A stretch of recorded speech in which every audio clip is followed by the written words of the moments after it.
Welcome to the session, which is being pre-recorded in February, but will be available in the conference in March. The title of my presentation today is Exploring the Impact of the COVID Crisis on the Ability of Students with Disabilities to Persevere in the Post-Secondary Landscape in Canada.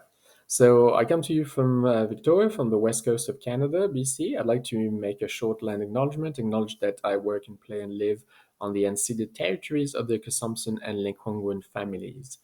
A little bit about myself. I really have very little time today, only about 17, 18 minutes, so I don't go over the capacity of the recording. I just want to let you know I'm an associate prof in education at Royal Roads University. I was previously, in the past, director of the Office for Students with Disabilities at McGill for 4 years. In that capacity, I've done a lot of work in accessibility. I continue to act as a consultant for colleges and universities on matters of accessibility and universal design. I'm heavily involved in the promotion of UDL across Canada at various levels as a consultant and in terms of my research as well. And some of my research has been focused on the impact of the COVID pandemic on accessibility, resilience of students with disabilities, discrimination, inclusive provisions, and UDL promotion during this type of disrupted service provision. And I have been able to present internationally, virtually, to various audiences globally during the COVID crisis, which has enabled me to have opportunities to have interactive workshops with stakeholders in the field, where I've been able to gauge stakeholders' perceptions. The context, well, there's a worrying trend during the COVID crisis in several jurisdictions worldwide to dismiss the needs of individuals with disabilities. In Ontario and Quebec, particularly at the height of the pandemic, we saw a discourse which started talking about priority to health access and to life-saving measures, with protocols being drawn that place people with individuals with disabilities far down the list of priorities in terms of access to life-saving measures. This has been a very worrying sort of return of the medical model discourse and medical model practices. And this reflection was really, as far as I'm concerned, has put endangered 30 years of gains in terms of implementation of social model and also human rights sort of approach and gains. And this sort of swing back has been evidenced in many ways in Canada, and education has not been spared by this. So there's an urgent need to use research to challenge this swing back to medical model positions, particularly in education. Canadian post-secondary institutions have been in particular observed getting ready to use what we call the undue hardship under the Charter of Rights, the undue hardship clause, which allows, because of unprecedented pressures or constraints or conditions, an institution or an organization or a business to actually do away with its requirements under the Charter, particularly when it comes to accessibility, because by simply arguing that it is impossible to fulfill these duties during this time of disruption. So suddenly, ensuring inclusive and accessible learning for all is no longer the gold standard in the post-secondary landscape because of this landscape of contingency, or this context of contingency. And this is very worrying, and this is what really sent me on this journey. So what does literature tell us? So there's some literature that tells us instructors are very concerned about the ability to fulfill accessibility requirements, particularly in terms of access to technology. You've got a reference there. Also, we see some in the literature, some instructors not communicating with accessibility services as effectively during the pivot, and this has led to loss of accommodations for some students.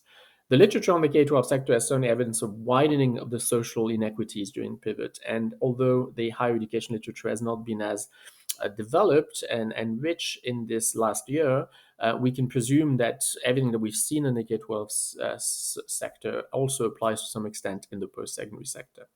Finally, we see some students reporting poor accessibility, even when UDL principles are applied or implemented, particularly with regards to engagement, student engagement, and the various forms of student engagement within instruction.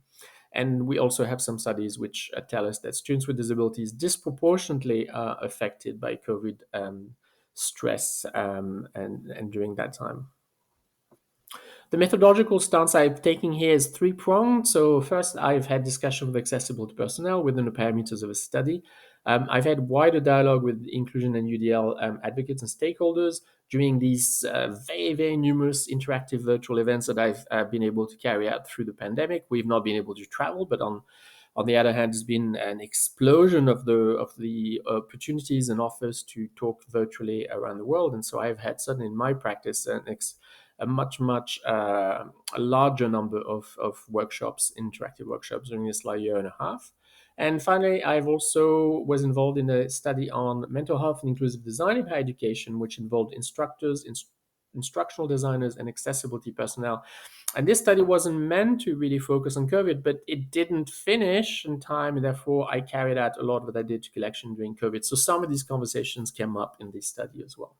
So what have we seen? What are some of the observations? So really, the overall, and since we have very little time, there's some gains and there's some losses. It would be wrong to say that it's all negative. It's a split landscape. And actually, when you do interactive workshop with instructors or accessible personnel or stakeholders, they tend to divide in a room, even when the room is very large, almost split in half all the time in terms of 50% people seeing this as a positive opportunity, and 50% of people seeing this as a time that's been extremely detrimental for access and inclusion. So going quickly with some of the gains, increased engagement for some students who had chronic conditions preventing them from attending regularly. That's been definitely positive and reported by students and accessible to personnel. Less intrusive discussions around accommodation and access, because so many people have really were outside the norm. There have been less intrusive discussions about why people might need access and accommodation. There have been a lot of innovative discussions around inclusion in the classroom. So people have been creative. We certainly can't say that it's all been negative. Some instructors have been experimenting with very different practices, both in terms of delivery and assessment. Some creative and rich innovations relating particularly to formative assessment. People are realizing the impossibility of transferring formative assessment, summative assessment straight to the online, and therefore having to rethink deeply their modes of assessment. And finally, a greater global mobility and exchange of knowledge facilitated and supported by technology. So both for us as practitioners, being able to deliver things around the world within the same month without having to travel, but for students as well, being able to access these opportunities as well virtually. Even when maybe mobility, for example, would not have allowed them to engage virtually, globally like this if they had to travel. But lots of losses as well, disastrous practices related to online proctoral services. I'm not going to go into this too much, particularly since there's so much litigation actually happening at the moment. Initial tension in summative assessment practices. It's been very difficult for people to shift straight from summative traditional assessment onto online. A lot of friction there, and the students have certainly suffered from that.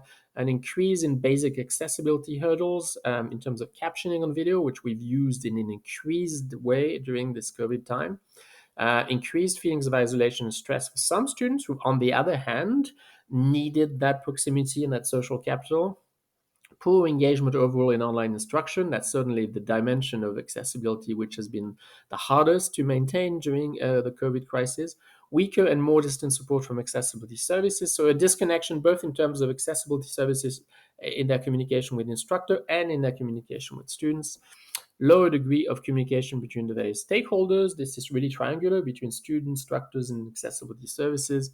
And a considerable impact on international students with disabilities who have often been forced to begin a program or complete a program while still at home with no campus access and no precedent in how to access support services, particularly in terms of accessibility. So you see that it's really split in half. So we can't say it's all negative, but certainly very divided, and both pros and cons appearing in the outcomes. So what are the outcomes of really my reflection in this study? What we can say is it's an extremely disrupted landscape when nothing functions in with the same opus operandi modus operandi. So it shouldn't say opus, their modus operandi than before COVID. Communication is weaker between instruction and accessibility, which creates huge problems in terms of supporting a reflection around inclusive design. Faculty are making more autonomous decisions overnight in a just-in-time manner because ideas are coming to them while they are at home and thinking about their next day online delivery. That has been both positive and negative because in those moments of creation they are unsupported and not necessarily have access to accessibility personnel. There's been some grave mistakes, certainly, but also some creative solutions that have emerged. Importantly, faculty, and this is where I would put the focus of the outcomes really. Importantly, faculty are more willing to accept and embrace their role as designers of a learning experience. And before that, I work in UDL, and so I often have this conversation with instructors. Before COVID, the great majority of faculty would have said, no, I just teach, I deliver a curriculum, I don't actually design. That's not my role. I think we've seen really a complete flip in the mindset, and that because of the COVID pivot, all instructors have now embraced and acknowledged that role. And so they also are very aware of the impact of bad design on student learning. There's almost at this stage a feverish excitement about what we've learned and how accessibility and inclusion might be increased in face-to-face and blended in delivery in this post-pandemic context. At the moment, whenever I'm asked to do keynotes, for example, it is always about what have we learned and what can we take into blended environments. So, learning from mistakes, going forward, and trying to see the silver lining and turn that into positives.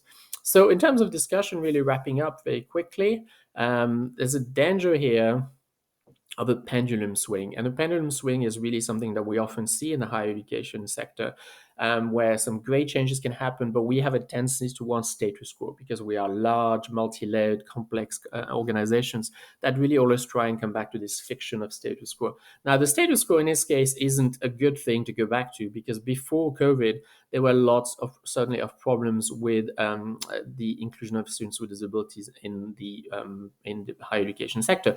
An onerous burden of medical documentation, often at a great cost, processes that are stigmatizing and are still really not whole class approaches, but sending students to parallel sort of support services, accommodations approach that are privileged over inclusive instruction assessment, meaning that we're looking really more at really sticking to individualized accommodations rather than looking for differentiated instruction or UDL.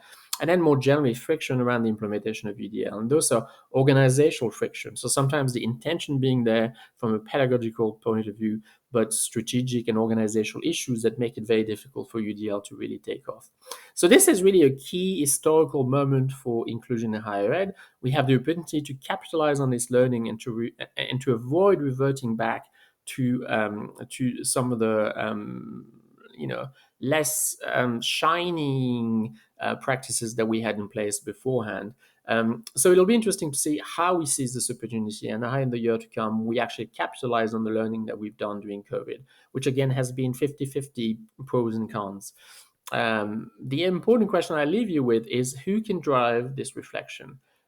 We need stakeholders to drive the learning around the lessons that we've made, that we've acquired or we've gone through during COVID. But who drives this? Is it accessibility services? Is it instructors? Is it teaching and learning centers? Is it senior administration? There's a lot of reflection here on strategically who is going to be the driver of the reflection that we need to carry out on the teachings of the last 2 years and some of the observations that we've done. I leave you with some references that are all fairly up to date and really capture some of what we discussed today. And you have my details here. The aim of this virtual conference, I think, is more to give a snapshot of what we would have presented had we had longer face-to-face sessions, but also to give us an opportunity to discuss things and create connections. So don't hesitate to reach out. I am available through social media or through email. And I look forward to meeting you all perhaps again in 2023 when we return to face-to-face in Hawaii at this wonderful conference.